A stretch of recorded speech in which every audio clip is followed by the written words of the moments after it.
Pour le duel de ce dimanche, nous aurons avec nous un nouveau venu sur nos plateaux, Albert Agassono, on va dire un observateur libre. Oui, tout à fait. Bienvenue sur notre plateau. Merci. En face de lui, nous aurons quelqu'un de connu qui a déjà visité nos plateaux, Kamawa Sangari, secrétaire administratif des démocrates. Oui, merci beaucoup. On va préciser que les démocrates en constitution, on va dire. Ouais, les démocrates vivent déjà. D'accord. Alors, vous avez pu parcourir, comme tous les Béninois, l'entretien que le président de la République a accordé au quotidien Jeune Afrique.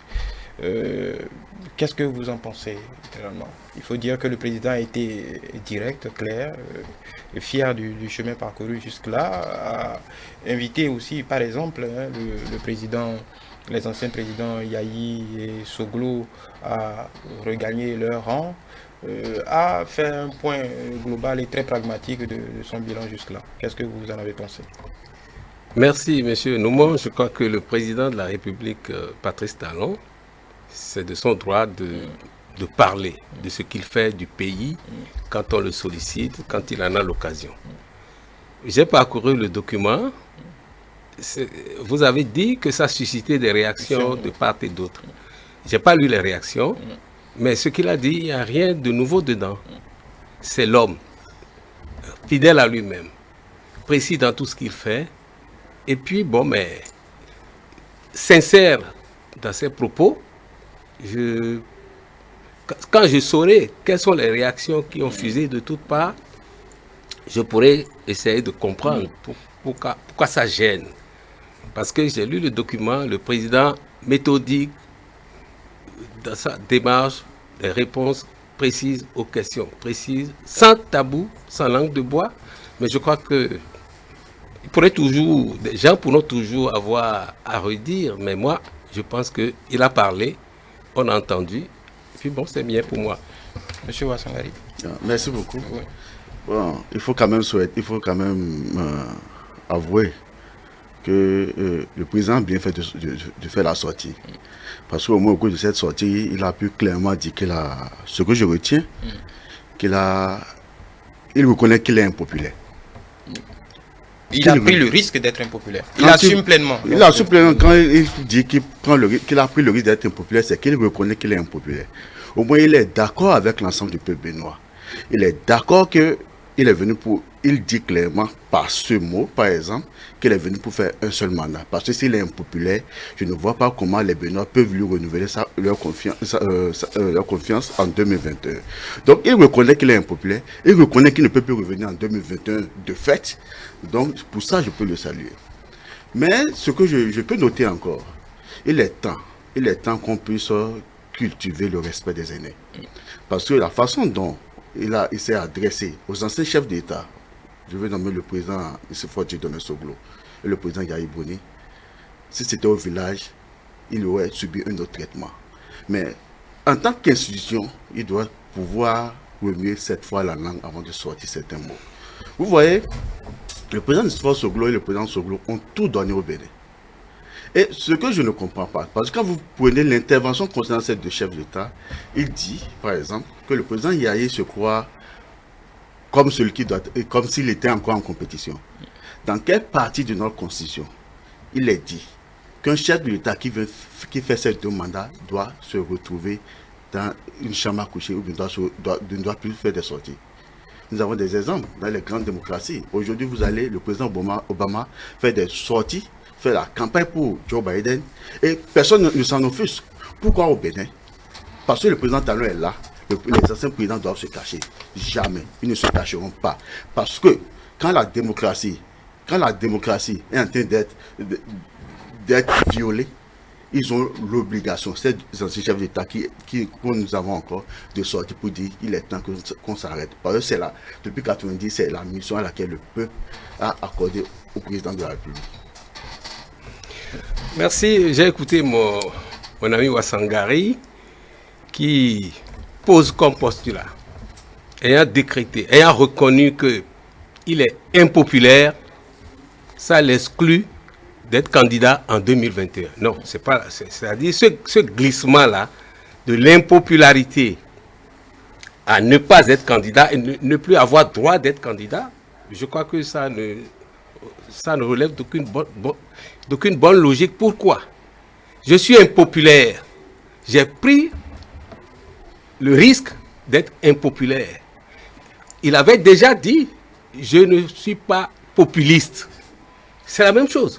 Donc il est resté campé dans sa position de travailler sans tenir compte, sans vouloir être populaire. Donc, si vous savez que vous ne travaillez pas pour être populaire, vous savez qu'il en découle de l'impopularité, par exemple.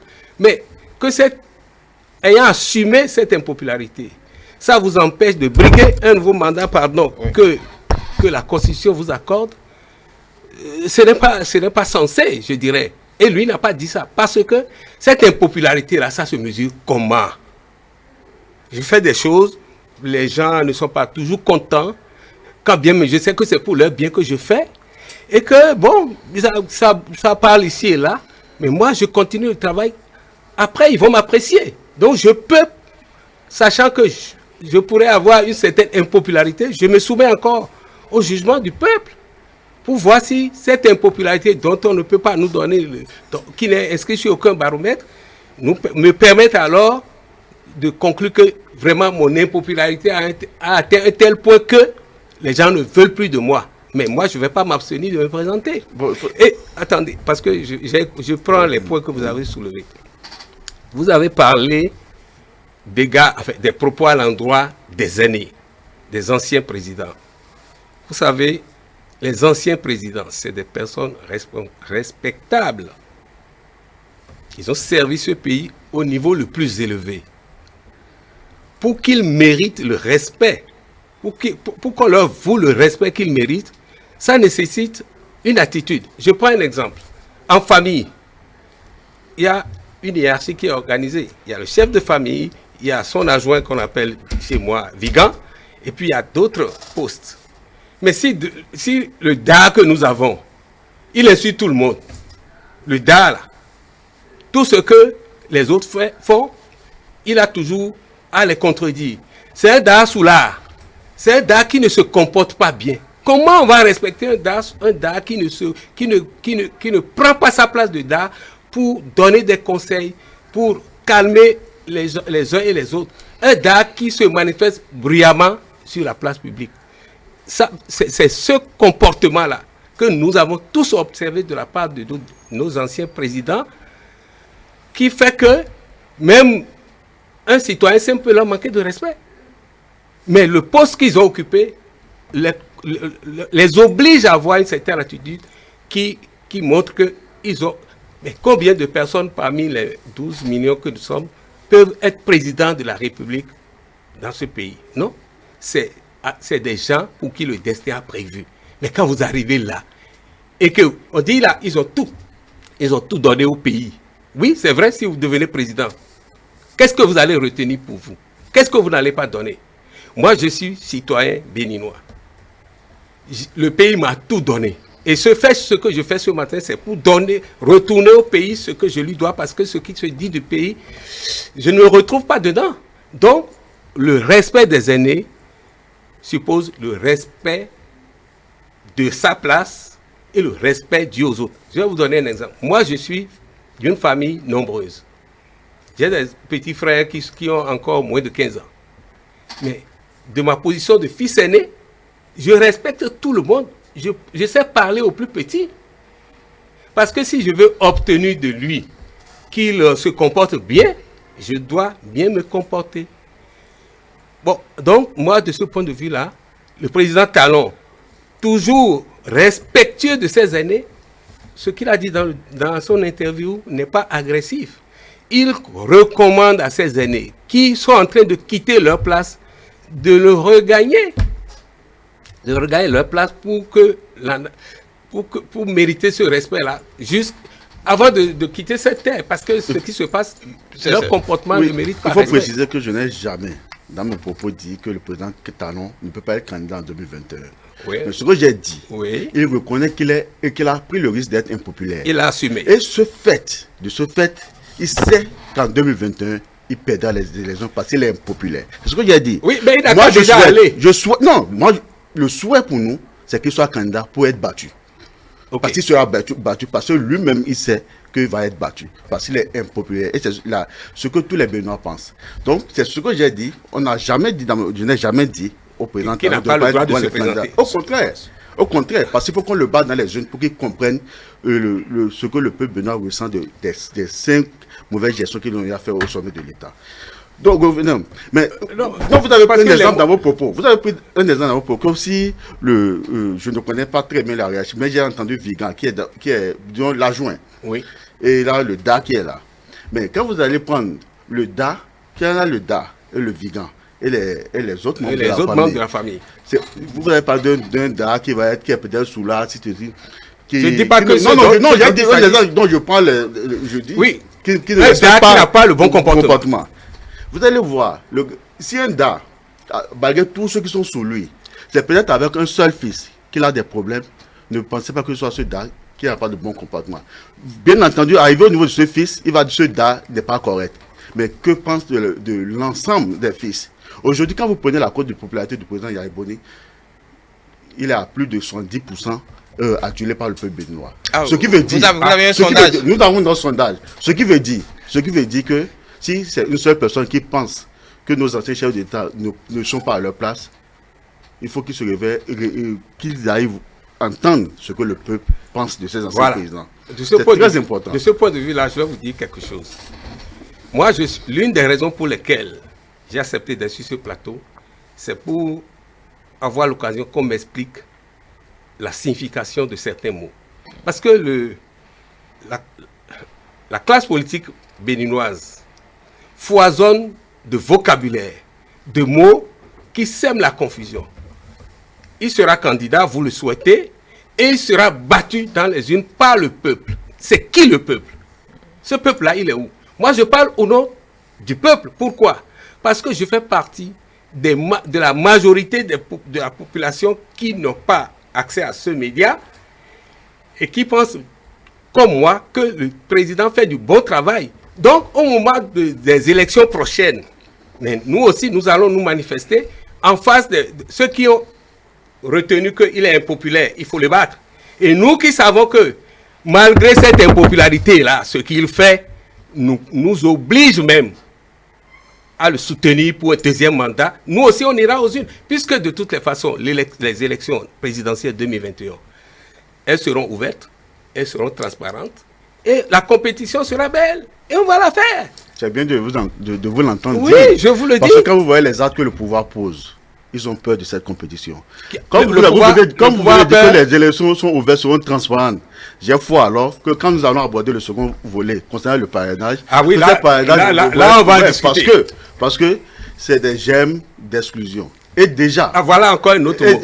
Et déjà, les pas que le pouvoir pose depuis un moment, on sent qu'ils ne veulent pas la compétition, même s'ils se disent compétiteurs nés. Et pourtant, c'est ce qu'il est.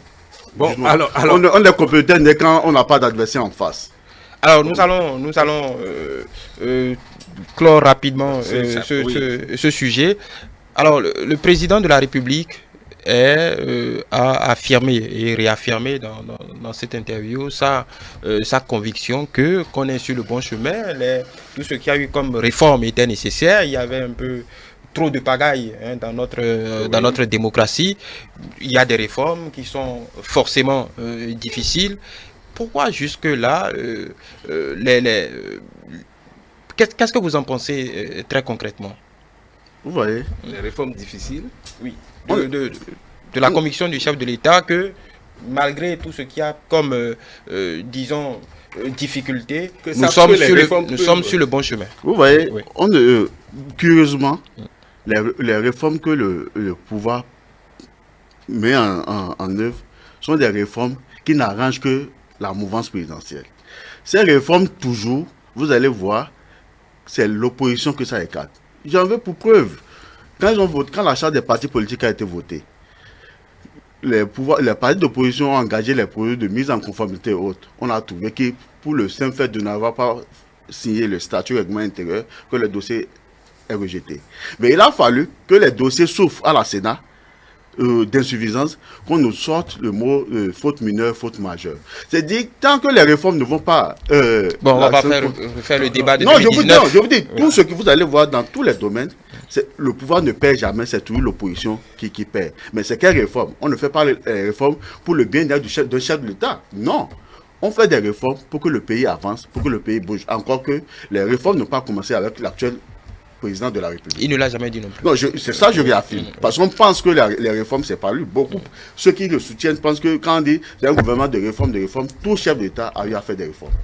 Non, en fait, je crois qu'il faut qu'on avance. C'est-à-dire que le pays avance. La charte des partis, c'est une loi de la République, n'est-ce pas, qui a été promulguée. Donc, elle s'applique. À partir du moment où la charte du parti a été votée presque à l'unanimité, et personne n'est censé ignorer la loi, encore moins ceux qui l'ont votée.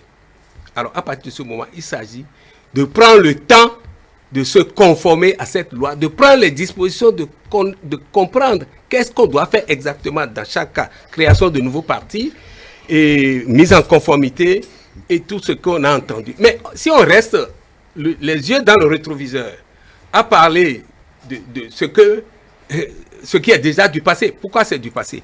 C'est sur la base de la même charte de parti que des partis nombreux ont été, enregistrés, qui ont leur récépissé, qui sont partis et qui sont là. C'est sur la base de cette même charte de parti que les démocrates en construction ont déposé leur dossier, qui, selon leur dit, le jour du dépôt des dossiers, était nickel et qu'il ne s'agira que pour le ministère de l'Intérieur de signer, et que le ministère a pris le temps qu'il faut pour examiner le dossier, leur fait des recommandations qu'ils ont dit qu'ils vont corriger. Donc, du coup, les réformes... Alors, est-ce que Patrice Talon fait réforme? Il inspire, il a souhaité des réformes. Mais ceux qui votent les réformes, c'est l'Assemblée. Et l'Assemblée, Patrice Talon n'est pas là-bas. Et surtout quand on fait référence aux lois qui ont été votées par la 7e législature, ceux qui disent qu'ils sont de l'opposition et qu'on les exclut, non. Ils étaient là, ils ont voté les lois, il s'agit de prendre les dispositions pour se conformer. Pensez que, nous avons voté cette loi-là, parce qu'une loi c'est quoi? C'est une majorité qui vote. Vous pouvez ne pas être d'accord, mais une fois qu'elle est promulguée, elle s'impose à tout le monde. Au lieu de prendre le temps de chercher à comprendre pour se conformer à cette loi, si vous avez pensé que vous allez protester contre la loi dans la rue pour qu'on la mette de côté sans autre forme de procédure, vous perdez le temps et vous avez la situation que vous avez aujourd'hui. Mais moi, je crois que la sagesse est en train de gagner les rangs, puisque le parti FCBE ancien est créé, est allé aux élections communales. Les démocrates qui étaient, en gros, FCBE anciens, ont décidé de créer un nouveau parti et de laisser ce sigle-là, mais conformément à cette charte des partis. Donc, je crois qu'ils doivent avancer, dépasser le débat autour d'une charte de parti qu'on a fait pour exclure l'opposition. Non, puisque l'opposition même se met dans les rangs maintenant. Mais il faut quand même faire une précision. Faire une précision. Tous les partis politiques, depuis le vote de la charte des partis politiques, les partis politiques ont engagé leur procédure de mise en conformité. La preuve, tous les partis ont reçu les observations ensemble le 5 février 2019. Ça, c'est clair. Ce qui veut dire que tous les partis se sont engagés. Il y a eu l'invention d'un syndicat de conformité, d'un critère qui sont venus après. Mais le procès est passé. Mais je vous informe. Le parti FCB dont vous avez fait allusion tout à l'heure a déposé son dossier le 12 septembre. Et le 18 septembre, ils ont obtenu leur récépissé. C'est-à-dire une semaine après, sans avoir déposé des dossiers de membres fondateurs, comme je l'avais dénoncé en temps. Mais aujourd'hui, non, c'est moi qui le dis. C'est moi qui le dis. Oui. Mais le Parti des démocrates a eu à déposer ces dossiers. Et le 29 juillet, c'est pratiquement 2 mois après qu'on a eu les observations. C'est heureux, comme eux me l'ont reconnu. On n'a pas eu de grand nombre. La plupart des observations, c'est eux-mêmes. Quand on nous situe, par exemple, à Gorgono dans la Takora, ce n'est pas de notre fait. Mais les réponses seront apportées demain au ministère de l'Intérieur parce que tout ce qu'ils ont soulevé, c'est pour retarder l'obtention. On le fera. Mais sachez que nous sommes dans une dynamique. La loi est votée. Certes, comme vous l'avez précisé, quand la majorité vote, ça engage tout le monde. Parce que les députés de la minorité n'avaient pas voté, mais ils sont de la 7e législature, ils ont voté, ça engage tout le monde. Mais aujourd'hui, dans l'application des tests, il faut que l'application soit conforme pour tout le monde. On ne peut pas faciliter la tâche à certains qui n'ont même pas fourni certains documents et ceux qui ont tous fourni qu'on puisse dire que. Mais qui n'empêche, aujourd'hui, les récépissés d'un parti politique, on n'a pas besoin de ça pour aller aux élections présidentielles. Dans les pièces constitutives des élections présidentielles, il n'y a pas de récépissé. Bien entendu, la Cour constitutionnelle peut encore inventer une caisse, mais je pense. Mais vous revenez toujours à... Non, j'ai dit bien entendu. Il peut, comme ils ont fait pour le certificat de conformité. Encore que la Cour n'a pas inventé le certificat de conformité. Non, mais je pense. On peut refaire un petit débat sur ça. Je pense qu'aujourd'hui, en 2021, l'opposition sera présente aux élections présidentielles. On peut inventer tout, on peut tout faire, mais l'opposition sera présente parce qu'il y aura alternance en 2021. Bon, vous allez réagir sur ce point, on va passer au second sujet. La Cour constitutionnelle qui invente des pièces. Mais ce n'est pas juste de le dire comme ça. Le certificat de conformité, c'est-à-dire que la loi vous prescrit une formalité que vous allez accomplir conformément à la loi.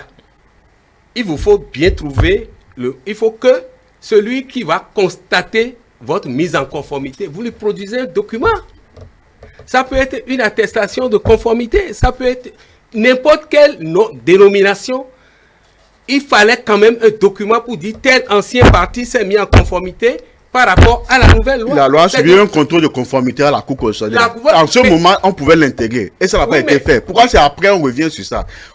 C'est clair, c'est clair. Il a un contrôle de conformité. La loi est passée devant la Cour. De toutes les façons, on peut se camper dans sa position et dire ça c'est une invention. La démonstration que moi je vous donne là, c'est terre à terre. On me dit, est-ce que vous êtes allé à ETélé ce matin? Oui, je suis allé, mais personne ne vous a vu là-bas. Voilà, nous m'ont assigné ma présence sur le plateau. Peut-être que la télé n'a pas vu. Mais moi, c'est ce papier-là que vous me donnez qui atteste que j'étais sur votre plateau. C'est la preuve. Mais je me suis mis en règle par rapport à une loi. Et je dis, je suis en règle. Quelqu'un qui veut s'assurer que je suis en règle n'a rien. Et il tourne en rond. On dit, bon, la Cour, vous avez validé la loi. Dites-nous sur quelle base on va constater la mise en conformité. Un certificat de conformité, une attestation de contrôle, ça peut prendre n'importe quel nom. Mais ce n'est pas une invention. Surtout quand ça exclut l'opposition. Non, l'opposition s'exclut et on ne va pas lui permettre de continuer de s'exclure. Non. Nous voulons une opposition crédible, fiable, qui se mêle du débat politique, qui fait des propositions alternatives et qui ne prononce pas des incantations. C'est-à-dire qu'il y a beaucoup de choses qu'on se dit. Nous allons évoluer. Quelle est la signification? Qu'est-ce qu'on met dedans? Nous allons passer au second sujet sur la question du parrainage. La Sénat a réuni les partis politiques cette semaine et leur a spécifié son interprétation de cette question du parrainage. Ce qu'on peut retenir, c'est que la Sénat dit déjà que le parrainage se fera sous anonymat. Pour le reste, priez vous adresser à la Cour constitutionnelle. Merci beaucoup. D'abord, personnellement, je dis personnellement. Pas au nom du parti, mais non, personnellement, oui. Je suis invité ici en tant qu'acteur politique. Oui, acteur politique. Oui. Ouais. Donc, personnellement, je pense que la rencontre organisée par la Sénat avec les acteurs, avec les partis politiques, elle ne devait pas avoir lieu. Parce que l'élection présidentielle ne concerne pas les partis politiques. Aujourd'hui, simple citoyen, si j'arrive à réunir, conformément au code électoral, si j'arrive à réunir le parrainage, je suis candidat. Oui, mais le parrainage de qui? Non, des élus. Des élus. Oui. C'est pourquoi d'ailleurs, d'autres, après la rencontre, j'ai entendu le député Bruno Ablaye qui contestait que pourquoi ce n'est pas les partis qui ont des élus qui doivent pouvoir encadrer tout ça. Parce que dans la loi, c'est les élus qui parrainent. Je veux dire, simple citoyen, si je peux négocier avec 16 députés au maire, je peux être candidat. Mais je n'ai pas été invité à la rencontre. Parce que les élections présidentielles, ce n'est pas une affaire des partis politiques. C'est clair là-dessus. Si le fait que la Sénat ait invité d'abord les partis politiques, la Sénat a exclu le peuple béninois. parce que ce n'est pas ces partis politiques qui représentent le peuple béninois.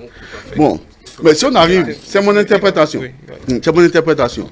Maintenant, le fait de dire que le parrainage va être libre, ils ont dit un mot secret, mais anonyme. Je dis que c'est encore un faux problème. Vous voyez, faites un retour sur la loi portant la loi interprétative du code électoral. Allez au niveau de l'article 195 nouveau, vous allez voir qu'ils ont assoupli la procédure de décision d'un maire quand il n'a pas l'aval le soutien de son parti politique. Un maire qui n'a pas le soutien de son parti politique peut être décidé simplement avec la majorité absolue. Mais quand le maire a le soutien de son parti politique, il faut les 3/4 des conseillers. Justement parce qu'il faut créer des conditions pour que demain, si un maire décide de parler d'un candidat qui n'est pas le choix peut-être de quelques têtes fêlées du parti, qu'on puisse instituer sa décision. Voilà des mesures prises qui ne permettent pas au maire d'avoir les coudées franches. Donc c'est pourquoi, aujourd'hui, personnellement je pense, si les élections doivent être ouvertes, transparentes et crédibles, on doit sauter le verrou du parrainage. Ça, c'est ce que je pense. Allez. Alors, je commence par la réunion organisée par la Sénat pour clarifier la procédure de parrainage conformément à la loi. Mon vis-à-vis dit, la Sénat n'a invité que les partis politiques. Ce qui n'est pas normal à ses yeux parce que ce n'est pas les partis politiques seuls qui sont concernés par les élections présidentielles. Mais bon, il faut, sans vouloir vous couper, il faut préciser que la société civile aussi a été invitée. Il y a une autre rencontre, oui, société civile Sénat. Voilà. Non, pas le même jour. Mais... Attendez, s'il vous plaît. Que ce n'est pas que les partis politiques. Et que nombreux sont des Béninois qui ont le droit d'être candidats. N'est-ce pas? Mais ce n'est pas les candidats qu'on a invités. Moi, je peux... Vous savez si je serai candidat ou pas? Pourquoi la Sénat me connaît où pour m'inviter? Non, la Sénat a une démarche, disons, républicaine, qui s'adresse à des gens qui, a priori, en tant que parti, sont intéressés par le parrainage. Et ce n'est pas que les partis qui ont les élus. J'ai vu tous les partis, par exemple, Moël, par exemple, Mouvement... Pour le MPL. Korogoné, le MPL. Et d'autres. FCDB. Non, le parti de Claudine. Prudentieux, UDBN. Tous ces partis. Donc, nombreux sont les. On a invité ces partis-là, régulièrement constitués, qui sont a priori concernés par les élections présidentielles, même s'ils n'ont pas de parrain. Mais une fois qu'on a clarifié, publiquement, médiatisé, vous qui êtes parti ou vous n'êtes pas parti et que vous savez que vous n'avez pas besoin de parti pour être candidat, vous entendez ce qu'on va faire, vous vous y mettez. Maintenant, il attaque la procédure de parrainage qui veut que le parrain est responsable de son parrainage. Il va le faire dans la discrétion, ça ne sera pas publié. Et donc, c'est encore éviter que le marchandage, le marché le marché politique béninois s'anime encore autour du parrainage. Et il faut aussi protéger ceux qui ont le droit de parrainer parce que, tu sais, une fois qu'on a publié que Tatampillon a parrainé un candidat des démocrates, peut-être que des insensés, je dis bien, des gens qui ne veulent rien comprendre à rien et qui sont des mouvanciers, qui ne regardent pas ce que dit le président, qui n'entendent pas ce que dit le président, il peut aller s'attaquer à la personne, on peut brûler sa maison. Il faut leur éviter ça.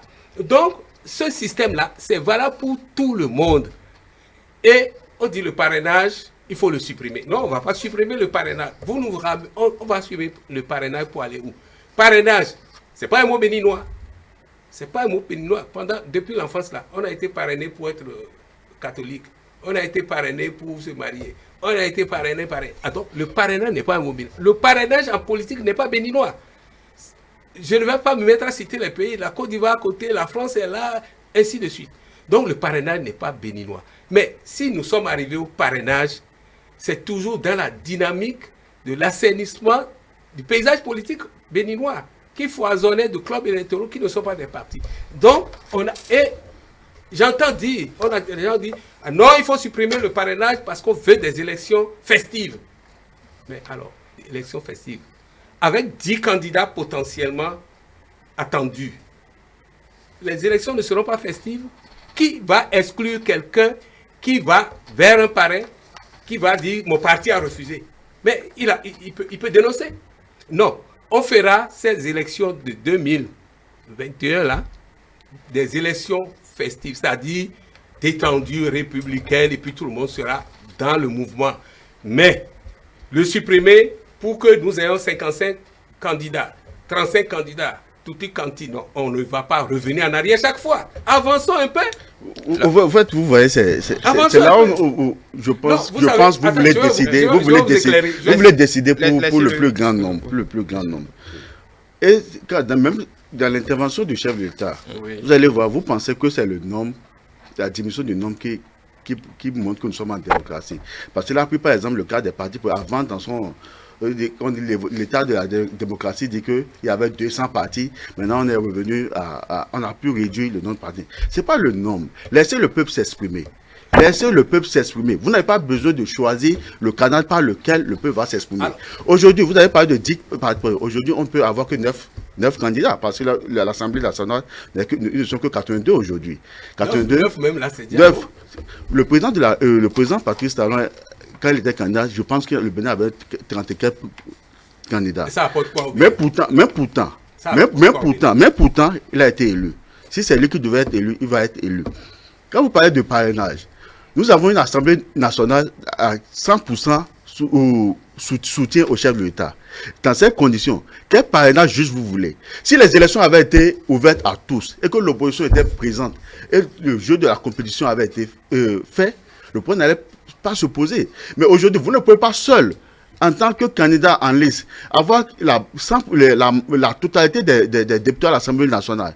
Et venir au niveau des maires, avoir plus de, je peux dire 90%, et c'est vous qui allez dire que le parrainage doit être fait. Non, quand même. Bon, nous ne sommes plus dans un état normal. Le point n'allait pas se poser. Mais aujourd'hui, les députés qui sont là, ne sont pas qualifiés pour parrainer un candidat parce qu'ils ne représentent pas le peuple.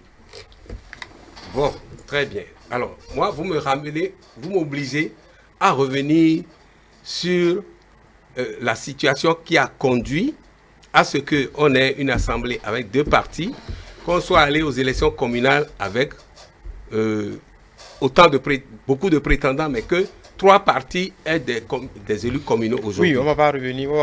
C'est parce que... Ce qui est sûr, M. Wassangari, laisse-moi dire ça. Ne pas respecter les institutions de la République. C'est l'Assemblée nationale votée. Le président va revenir sur ça, parce que je sais, comme il a dit qu'il est là pour tout le peuple. Il voit la gloire à l'intérieur du pays. Je suis que beaucoup de choses vont être revues d'ici là. Ce que vous voulez préciser, d'ailleurs, vous faites une démarche au niveau des démocrates pour faire reconnaître votre parti. Donc ça veut dire que vous avez du respect pour les institutions. Nous avons toujours eu du respect pour les institutions. Mais quand vous dites que l'Assemblée nationale ne représente pas le peuple, c'est comme ça, c'est un peu comme si vous défendez. Oui, c'est une institution, l'Assemblée nationale. Donc si elle est là, c'est qu'elle représente. C'est comme toutes les autres institutions. Les députés qui sont là, où il n'a pas eu vote dans leur circonscription électorale. Mais c'est l'Assemblée nationale. Non, comme toutes les autres institutions. Ce que je voulais relever. Et moi, vraiment, je prie les partis existants ou en constitution qui se réclament de l'opposition d'avancer. Parce que le processus qui a conduit à l'état des choses aujourd'hui, tout le monde était là. On sait comment les gens se sont exclus d'eux-mêmes. Parce que, mais il faut quand même reconnaître à Patrice Talon.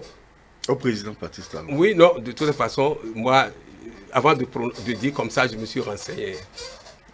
Oui, parce que j'entends sur les chaînes internationales en France, on dit Macron, comment il s'appelle? Emmanuel Macron, Nicolas Sarkozy. Je vous dis que ça, ce n'est pas un manque de respect pour le président de la République. Regardez tous les efforts qui ont été faits depuis en 2019. quand on doit mettre en œuvre la nouvelle charte de parti, le code électoral.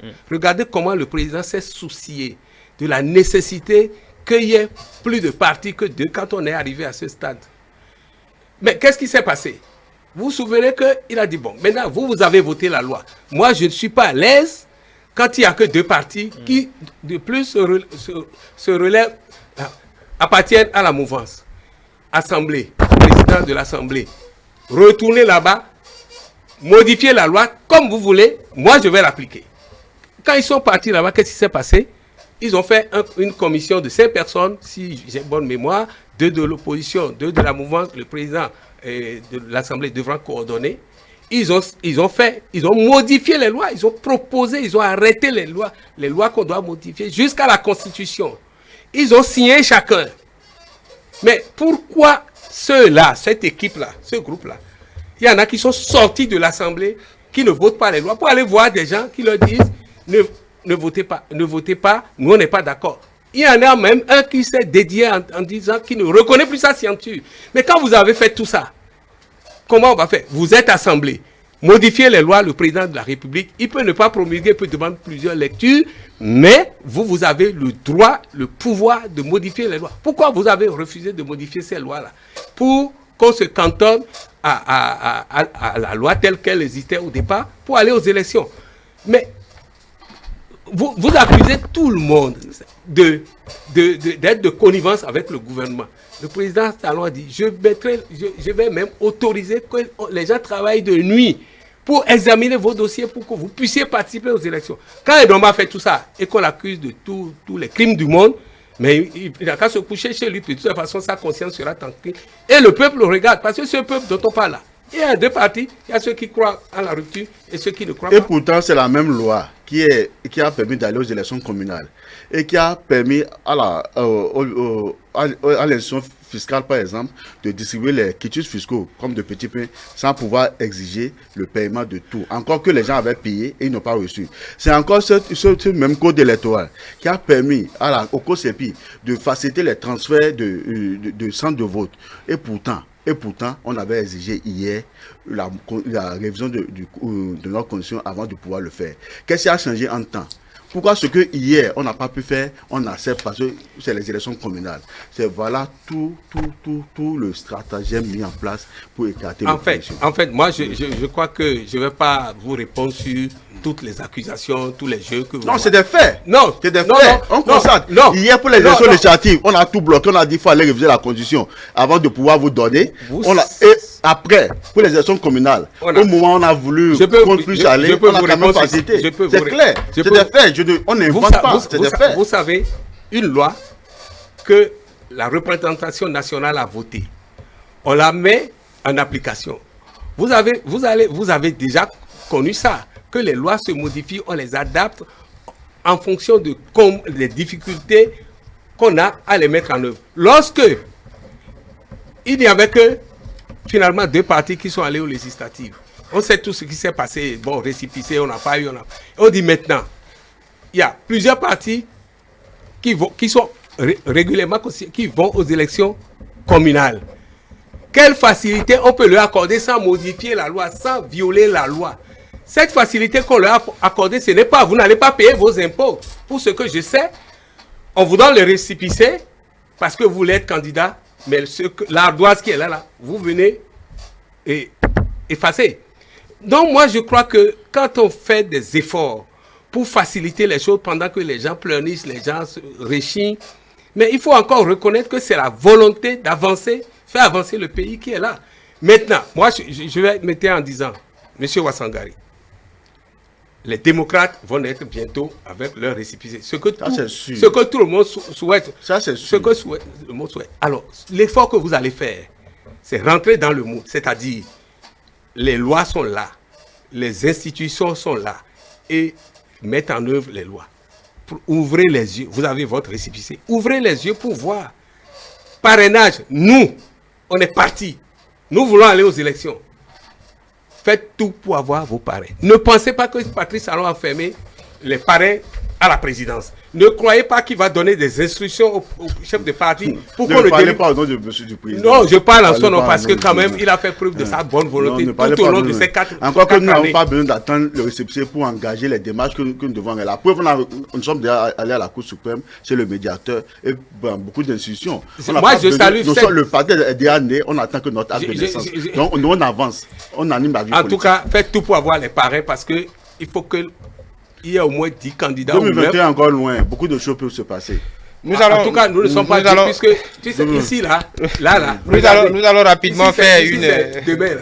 Nous allons Aujourd'hui, rapidement nous faire savons une ce que nous transition, savons. monsieur Akato. Nous allons rapidement faire une transition avant de revenir au dernier thème de ce duel. Ah oui,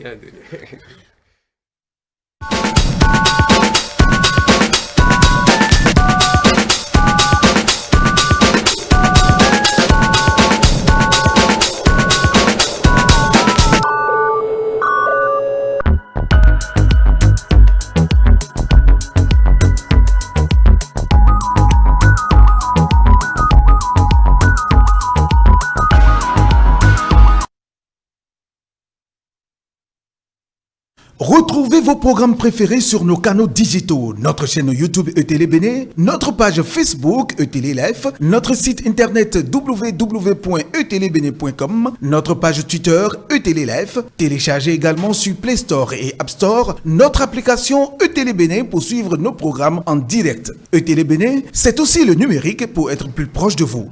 ETélé Bénin, c'est aussi le numérique qui nous rapproche de vous. ETélé Bénin, c'est le numérique pour être plus près de vous.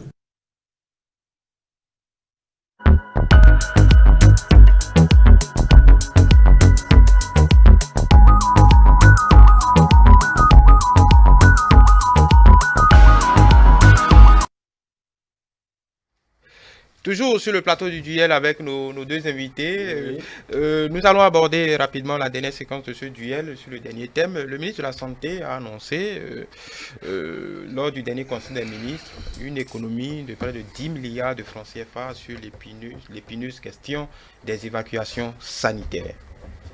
N'est-ce pas une très bonne nouvelle, M. Ouassangari? Merci beaucoup.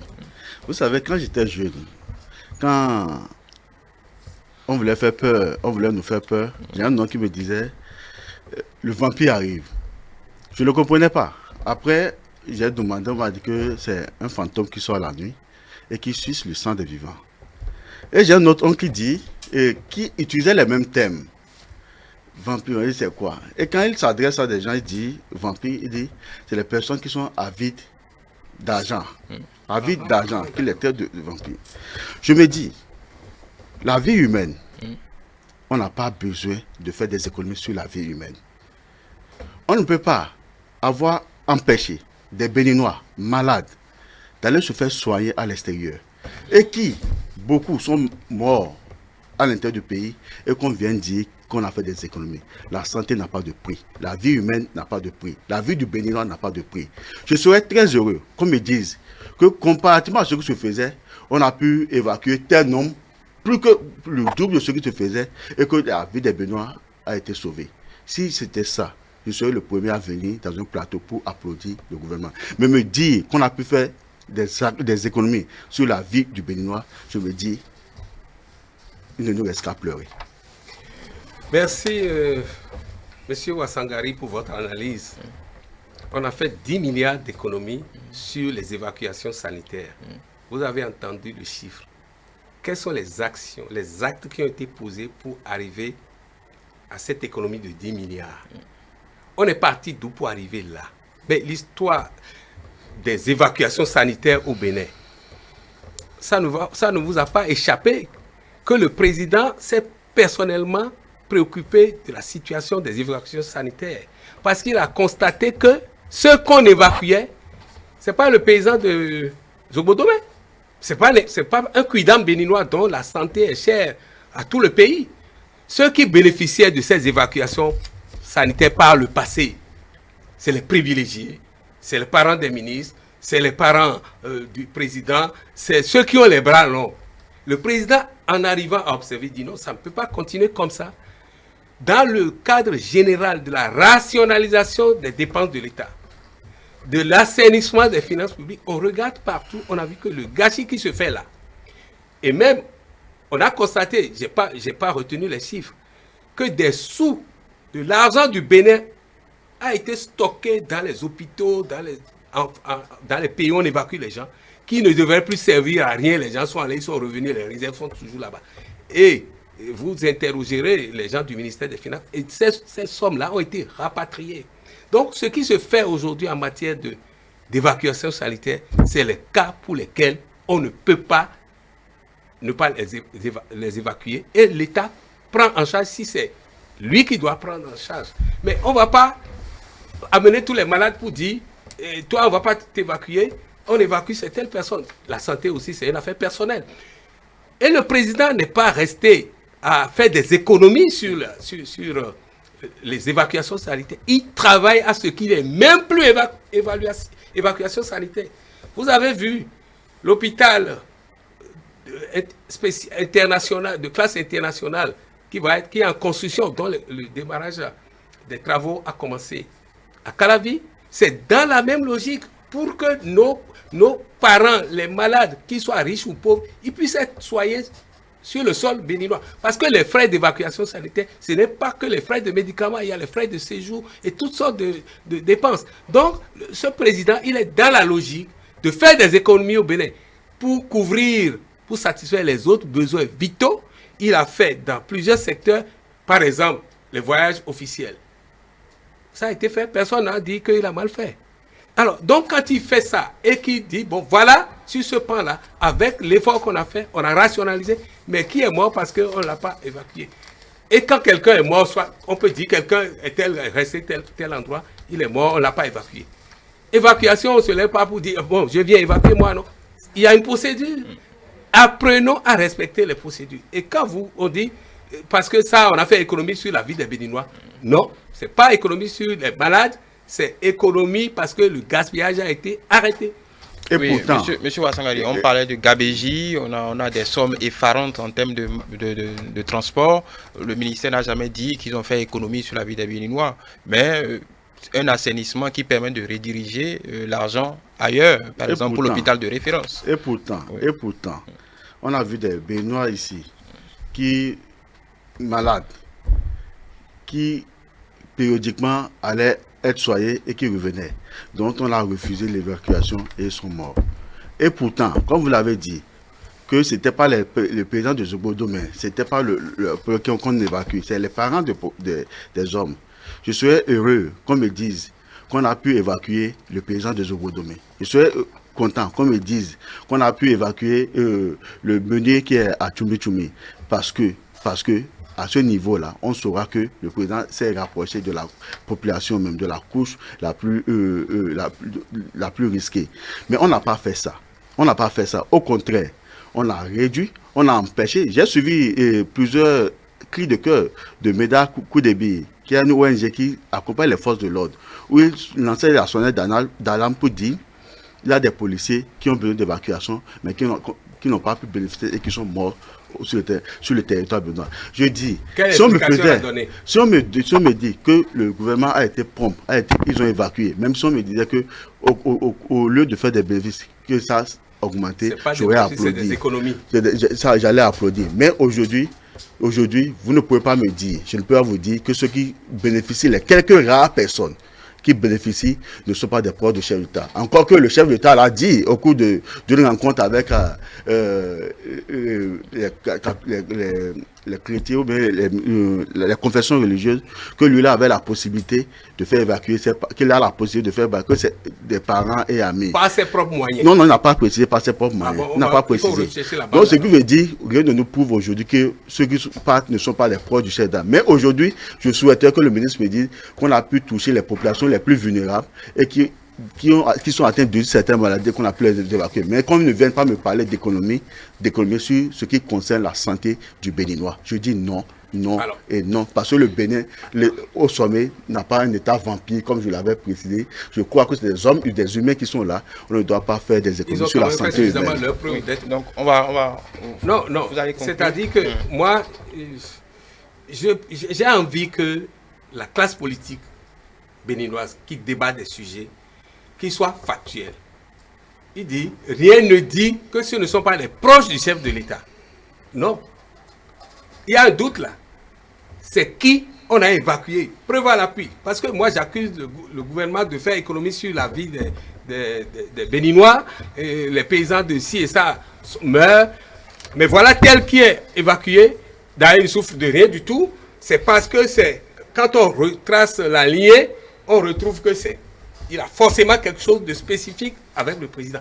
Quand vous ne pouvez pas exhiber les preuves pour dire je dénonce cette pratique-là qui consiste à faire économie des évacuations et en même temps évacuer des gens qui sont les familles parentaliers et amis, il faut que la preuve tombe. Comment hier vous savez que le gouvernement évacuait les proches et amis? Merci. Ça a été dit, non? C'est celui qui a la gestion qui dit ce qu'il a constaté avant de rentrer dans le processus de faire des économies. C'est ça qu'il a outré. Et puis, M. Ouassangari, il y a quelque chose. Ça dit, ne restons pas là où le Bénin était en 1960, en 2000, les années passées. Le Bénin est en marche aujourd'hui pour que les gens n'attendent pas d'être gravement malades, pour qu'on les évacue. Le H, vous faites quoi de ça? C'est un processus pour empêcher que les gens qui sont pauvres n'attendent pas. Le H n'a pas commencé avec ce gouvernement. Non, Monsieur Ouassangari, oui, c'est la même chose. C'est pas le même paquet. C'est pas le même paquet. Non, on fait que cher de nom. Vous savez, nous étions là. Voilà. On aura d'autres occasions de revenir sur le projet A. Alors, moi, je vais vous faire un conseil. Et vous, journalistes. Non, vous pouvez le faire. Ils vont nous couper. Vous pouvez le faire. Alors, lui, il ne va pas entendre. Il entendra. Merci, M. Kama Ouassangari, secrétaire administratif des démocrates. Merci de nous avoir rejoint sur ce plateau. Merci, M. Albert Agassono, pour votre contribution importante pour ce débat. Chers amis,